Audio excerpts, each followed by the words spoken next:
Og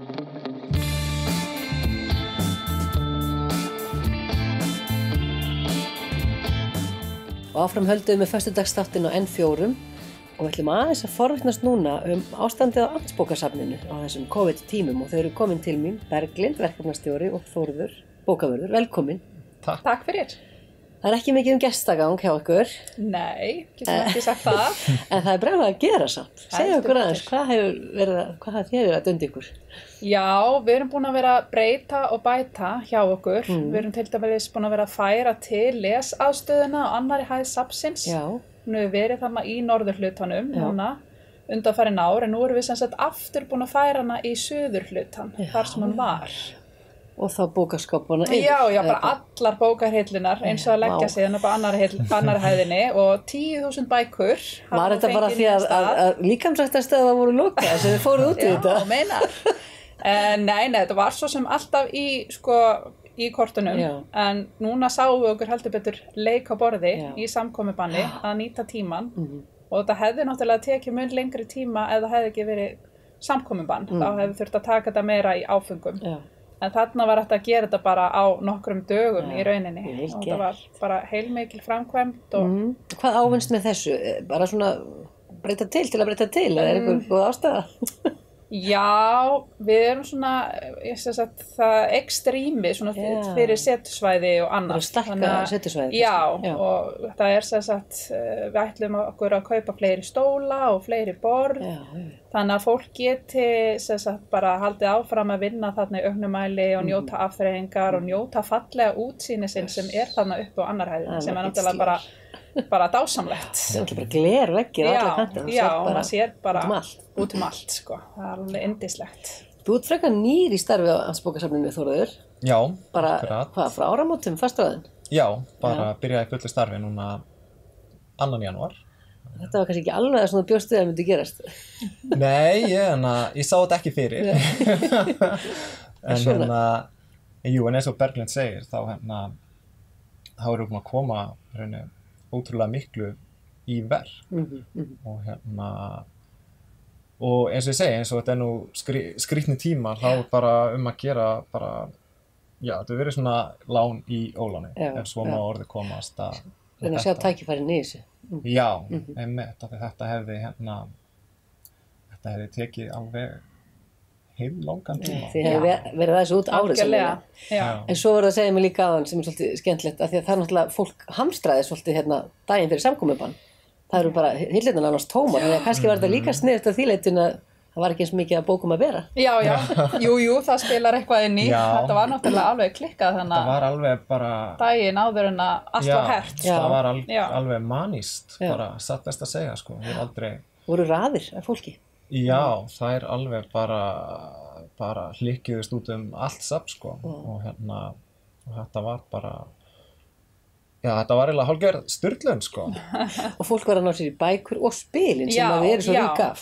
Ég nefnilega, var ekki þennan dag, en svo kom ég aftur seinna og ég bara, hvert voru allir spilin? Það var bara eiginlega ekkert eftir í hillunni. Þá hafði fólk bara fengið lána. Við eigum rosalega mikið að spilum. Þau voru bara horfin nánast í. Og þau eru svolítið góðri notkun núna. Já, heldur betur hlýtur að vera. Og bara barnadeildin, maður sá bara í hillunum að þarna hafði eitthvað mikið gengið á, sko. Þú getur alveg rölt safnið og séð kannski hvaða höfundar eru vinsælastir. Hvað eru mestu bilin? Er þið búin að því kannski? Við þurftum að hafa það í huga við flutningana að bara upp á hversu mikið pláss við ættum að hafa, það voru bara vinsælustu höfundanir, þeir bara gufuðu þannig að síðustu vikuna. Þannig að bara eins og, bara þessar kanónur bara hurfu, sko. Þannig að við þurftum að taka það með í reikningin, sko. Svo 4. maí, eða eftir 4. maí, þá megið aftur opna. Jú. Þið hlakkið vantilega mikið til. En hvernig, hvað haldið að þurfum þið ekki eitthvað undirbúið okkur fyrir þann dag? Jú, við erum svo sem strax byrjuð á því svona í huganum, sko, að sjá fyrir okkur hvernig þetta verður. Það mega náttúrulega bara að vera 50 manns inni í húsnæðinu í einu og inn í þeirri tölu er starfsfólk, þannig að það eru kannski svona 35 gestir sem er að vera inn í húsinu í einu, þannig að við verum að telja inn og förum að sjálfsögðu eftir öllum reglum. Og við eigum alveg vona á að margir munu koma á safnið á fyrstu dögum. Bæði að skila og ná sér í. Já, bara svona miða við hversu margir hafa hringt og spurt hvort að safnið sé opið og hvort það sé hægt að fá lánuð gögn og hvort það sé einhver möguleiki. Eitthvað svartamarkaðsbrask? Það eitthvað að smúlla bókum út?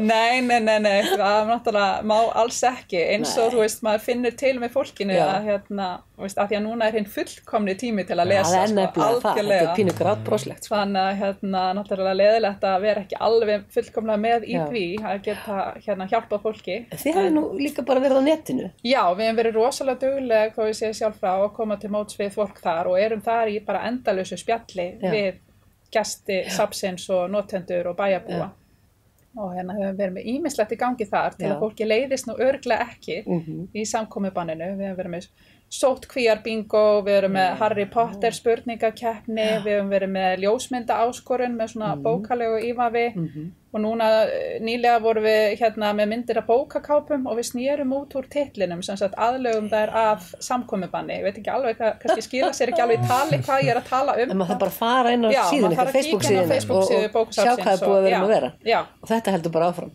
Þetta heldur bara áfram sko, heldur betur. Svo er náttúrulega bók dagsins sem þú hefur verið að sjá um. Já. Og ljóð vikunar. Já, við höfum alltaf verið með ljóð vikunar núna. Þú fyrir bara frjálsar hendur að velja.